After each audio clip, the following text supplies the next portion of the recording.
দুর্বল ব্যাংকগুলোর সহায়তায় 22,500 কোটি টাকা ছাপালো কেন্দ্রীয় ব্যাংক। দেশের 6টি দুর্বল ব্যাংকে তারল্য সহায়তা দিতে 22,500 কোটি টাকা ছাপিয়েছে বাংলাদেশ ব্যাংক।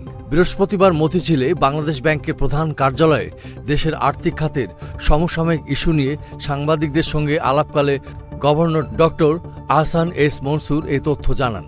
গভর্নর বলেন, তারল্য সংকটে ভুগতে থাকা দুর্বল ব্যাংকগুলোকে সহায়তা করতে ঋণ দিচ্ছে সবল ব্যাংকগুলো। পাশাপাশি কেন্দ্রীয় ব্যাংক 22,500 কোটি টাকা ছাপিয়ে 6টি ব্যাংকে তারল্য সহায়তা দিয়েছে। টাকা ছাপানোর সিদ্ধান্ত থেকে সাময়িক সরে এসে এই সহায়তা দেওয়া হয়। ডক্টর আহসান এস মনসুর বলেন, বন্ড ছাড়ার মাধ্যমে এসব টাকা তুলে নেব। আমাদের টাইট পলিসি থাকবে, এক হাতে দেব, অন্য হাতে তুলে নেব। এতে বাজারেও অস্থিরতা তৈরি হবে না।